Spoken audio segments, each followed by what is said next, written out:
Welcome to the Unity of Olympia podcast. We are here to live in the flow of life. That is what we're here for. And so what flows and what calls to us. How many of you were singing that song? Isn't that beautiful? It's nice to have young people here too. Last week we talked about God as substance, and the scientific theory put forward by Brian Cox, a scientist from Great Britain, that it's called proton radiance, right? That this is the primary building block of matter.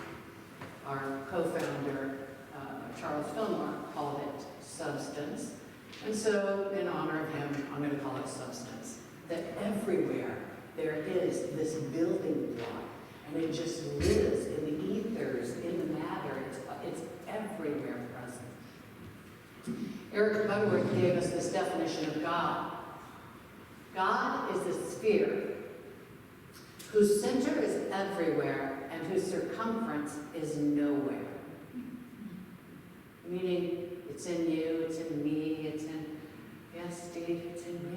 The center. But that doesn't mean, right, that it's just a spark. This is one of the things that I think many people believe is that you have to search for this godness, that there's a piece of us that's godness. It's a little teeny tiny piece, kind of like a raisin in the bun. And that's not what we teach. We are each expressions of that divine presence, fully, completely. We talked about Unity's first and second basic principles. Our affirmation was, I am a channel of God's good. You want to do that again? I am a channel of God's good. We don't affirm things because we want them to be true. We affirm them because they already are true. We have to convince ourselves sometimes. We are all living from the inside out instead of the outside in. Many of us have had experiences in life where we've let what happens out here determine our well-being, determine our peace, determine how we see ourselves and the world. Our invitation as a spiritual practice is to live from the inside out, knowing that we are grounded in Godness. Like that? My computer didn't like it. Too bad. We are grounded in Godness. And when we know that that is our foundation, and then we can live from that place outward. This week, it's all about healing, health, well-being in our bodies, in our relationships. This is how substance shows up in and as the expression of God. Now, I'm using this book for the, I guess, next 5 weeks. I started last week. Somebody in the class after service asked me, so what's the reading assignment? And I'm like, you can read it and then guess where I am in the book. But this week I really am in chapter 2. We are living in the flow of life. And we choose to be in the flow by being in the foundational awareness that we are grounded in Godness. Okay, so I'm going to talk about Myrtle Fillmore, our founder, Unity's founder. A little bit of science, because I like science, and Martin Luther King Day. There are some people here who don't know the Myrtle Fillmore story. Does anybody else want to get up here and tell it? Okay. In the second half of the 19th century, in the 1860s, I believe, Myrtle and her husband, Charles, lived in Kansas City. She had had tuberculosis for a long time. At that time, they called it consumption. At that time, 7 out of 10 people died from tuberculosis. They believed that that was an inherited disease and that she had inherited it from her family, even though they didn't have any genetics at that time. They didn't. Anyway, they were desperate because at this point she'd been being treated for it for a long time, many, many years. And so Charles heard of this speaker coming, and he talked Myrtle into going to listening to the speaker. His name was E.B. That's when you didn't have TV, right? No radio, no TV. You actually had to go somewhere and hang out with other people to get new information. And so they went to the speaker, and he made a statement that she had not heard before. He was a New Thought speaker. And he said, I am a child of God, and therefore I do not inherit sickness. You are a child of God, and therefore you do not inherit sickness. Okay, well, they didn't know about genetics and epigenetics, but here's what it did. It engaged the brain to work with the body to create wholeness for Myrtle Fillmore. She had been given a death sentence. She said, she got told, you're going to be one of the 7 out of 10. So get your affairs in order, do something about getting your kids taken care of. And Charles was like, yeah, no, don't leave me with these 3 boys. And so when she got home, that statement got her attention so strongly that she actually started using it as a daily affirmation. She didn't know what an affirmation was. She just started affirming it. I am a child of God, and therefore I do not inherit sickness. And then she came to realize that her thoughts were thoughts of condemnation toward her body. That she was angry with her body for this illness.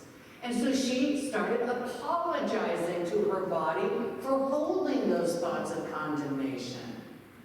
And then she realized that if she's a child of God and that she doesn't inherit illness, that her body too is an expression of God, right?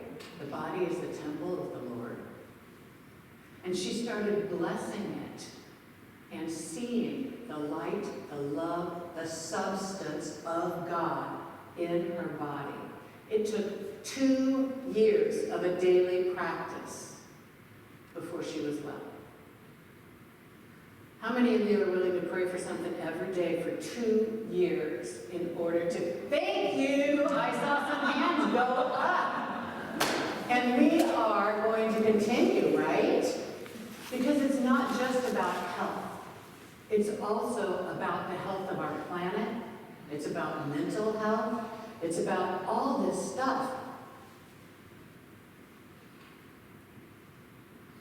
In Unity, we say that God is, well, in almost all traditions, in Unity, we say God is omnipotent, omnipresent, and omniscient. I don't like that. And the reason I don't like it is because it ends with the T, right? It's a description of a thing out there rather than an experience. I do believe that God is an experience that we are having. And so rather than saying it's present or potent, I'd say it is presence itself. All power that we experience is God power. It's up to us how we use it. All knowledge that can be known is God knowledge. It's already known. We just come to an awareness of it. This is when we start living in the flow of life, when we believe these things, right? That God is all power, all presence, all knowledge, all information and wisdom, and it already exists.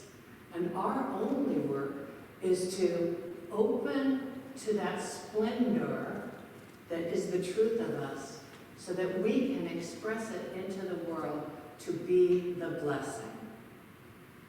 Not just to our own experience of life, to everybody else's too.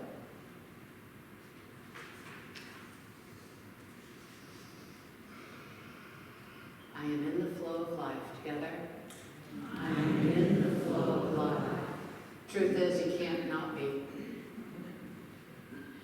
You're only choosing which direction you go. I listened to a book, and I'm so glad I didn't buy it in paperback, because I don't need this information in my life on a daily basis. The book was called The Body Keeps the Score: Brain, Mind, Body in the Healing of Trauma.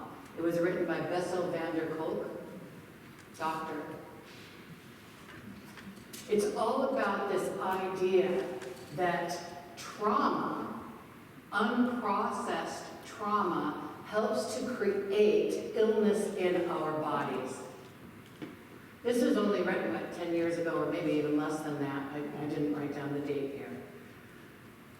They are finding that Myrtle's experience is an actual experience that we can use in our lives. More and more, I was just talking with my friends Rodney and Susan yesterday, and I was saying, the people who come up today, the people who are under 40 today, they grew up with therapy. We got to it, and it became something some of us did.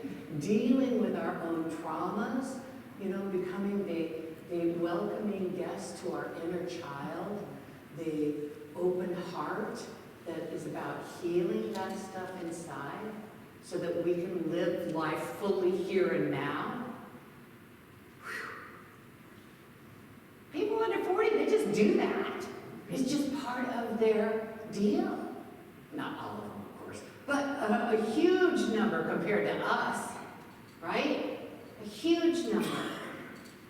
For me, I take that as evidence of God's good flowing in the zeitgeist, in the consciousness of our world. Everybody has something from their childhood, even if you had the greatest parents in the world. Everybody has some ideas that don't work, right, as an adult. Because we make up these stories as children, and then somehow they live in us. And so we're invited to do that shadow work, or that, whatever the language is. I like the language of shadow. Eric Butterworth said in 1982, in this book, so that was 40 years ago. Today, doctors are coming to accept as a fact of life the evidence that many ills are emotionally induced, or at least influenced. There are those who say that 50% of all illness is emotionally induced illness. Others say it's more like 90%. However, more and more doctors are accepting the revolutionary idea that all disease is psychosomatic in origin, and that the secret of healing of any kind is to correct the conditions that are impeding the natural flow of life by altering states of consciousness. Change your mind, change your life, right? This is not a new thought, except that it is new thought, and now it's being proven out by science, right? We're the stepchildren of Christianity, generally speaking, because we don't adhere to all of the dogma that has been present. And yes, we are open to science. Science is real, science matters, and we can understand even the scriptures through a scientific lens.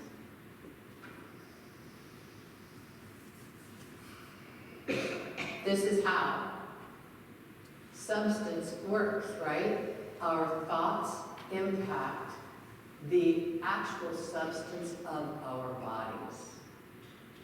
It's all one. It's not separate. It is all one thing. So there's this guy who goes into the church and he's walking past the choir and he's bent over and he gets to the office of the pastor and he goes in. The choir watches him. Then 5 minutes later he walks back out and he's standing up straight and he's still using a cane, but he's walking. And the choir director stopped everything and said, "Ben, what happened to you? You were bent over. Did you get a faith healing?" And Ben says, "No, he gave me a cane that was 6 inches longer than the other one." Real world treatments are not wrong. You know, we're not about saying that medication or doctors are in the wrong. We're saying that our consciousness works to heal and that the doctors are doing sort of some footwork to assist in that healing. I believe that all medical procedures and all medicines are ultimately a divine idea placed into the minds of men and women as they do research, and then they result in good for our bodies. Now, does that mean we need to use all drugs? Probably not. But it means that it's not all wrong. It's not all this way or that way. But it is definitely a huge help to know the truth that God is the substance of my very life, and I'm in that flow of God. Tomorrow's Reverend Dr. Martin Luther King's birthday. And of course, he called all people to work together for equity and justice. And many of you have heard me say that for myself, I see him as someone very closely aligned with Jesus, the man Jesus, and the work that he did, and the love that he gave, the charisma that he had. How could Jesus have done that without some real charisma, all the work that he did? So I asked a few of our friends here today to share some of the words that Dr. King used to inspire us toward the goal of equity and justice for all people. I want to start with the band. Will you go ahead and start, Sammy? My name's Sam. Sam. I said band. The band, boy band. Okay, if you can't fly, then run. If you can't run, then walk. If you can't walk, then crawl. But whatever you do, you have to keep moving. Keep on moving. Thank you. Keep on moving. Forward. Forward. Not backward. Steve? Man must evolve for all human conflict a method which rejects revenge, aggression, and retaliation. The foundation of such a method is love. Do you feel the inspiration? I mean, I feel inspired listening to these words. David? For when people get caught up with that which is right, and they are willing to sacrifice for it, there is no stopping point short of victory. There is no stopping point short of victory. Our scientific power has outrun our spiritual power. We have guided missiles and misguided men.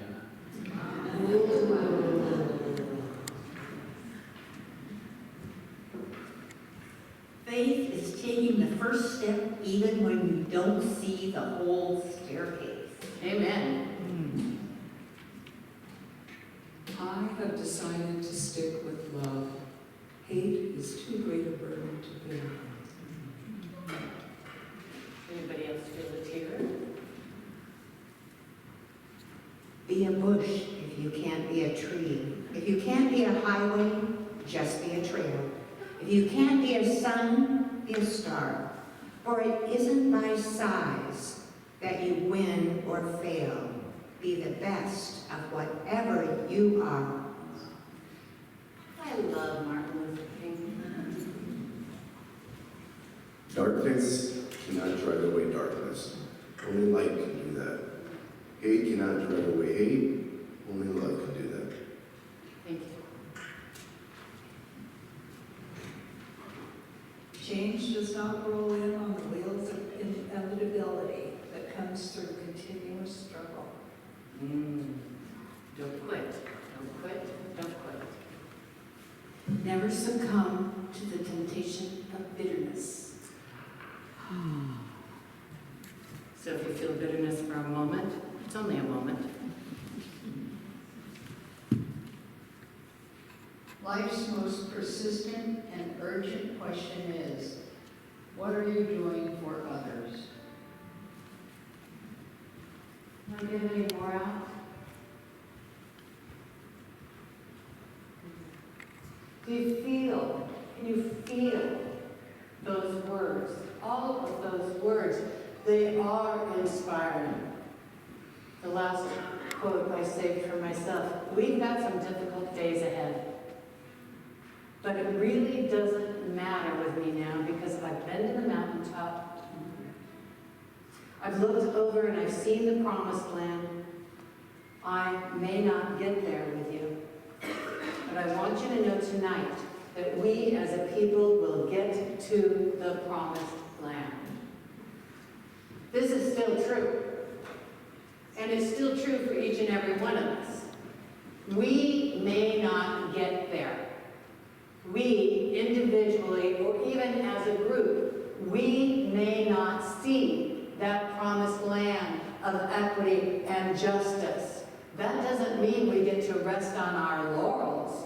That means that we're still an important part of the movement forward toward the co-creation of that experience. His daughter, Dr. Martin Luther King's daughter, Bernice King, calls this Mission Possible. She invites us to focus on the goal and to live in the spirit of Dr. King. She says that means living in a non-violent mindset, which doesn't mean not hitting people. She defined it. It's a love-centered way of thinking, speaking, acting, and engaging that leads to personal, cultural, and societal transformation. And then she said, so it works on you first. You know, if there's anything that any spiritual community is for, it's for us to open more individually, each of you and me, to open individually to that experience of God, by whatever name. You don't like the word God? I get it. I hear people all the time, whatever. Divine, source, sacredness, holy, life, presence. There's lots of words. Opening to that experience so that we might live lives of freedom and joy and be a blessing to ourselves, to our families, to the world. So tomorrow is Inauguration Day, and I know that there are some people in our community who are very upset about this. There are some people in our community who are happy about this. And for my part, I claim neither happiness nor upset, but anticipation, because I believe so strongly that there's a third thing coming forward that I can't even see yet. I don't know what it is.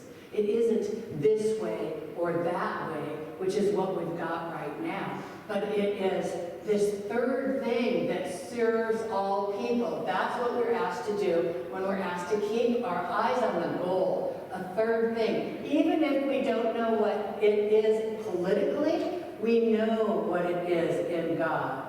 It is equity, it is justice, it is all those words that we heard that were spoken first or written first by Dr. Martin Luther King Jr. And again, words that I believe Jesus would have used. I am creative. Together. I am creative. I am inspired. Together. I am inspired. I live from the inside out. Together. I live from the inside out. I am whole. I am whole. To realize our wholeness, we begin with us. Right? We begin with us and our relationship to the divine, to the universe. And then we move into sharing that, and that makes an impact culturally. And then if we gather together with other communities that do the same thing, that we make an impact, yes, on the world. And we already are. We're just carrying it, that, this vision of a kingdom of heaven that Jesus talked about has continued to be carried, and we continue to carry it too. We are really about unlimited potential. What are the possibilities? We are created to create. Somebody, and maybe somebody in this room, is part of this third thing and knows some piece of this third way of being for our world, for our country, for this community. Yeah.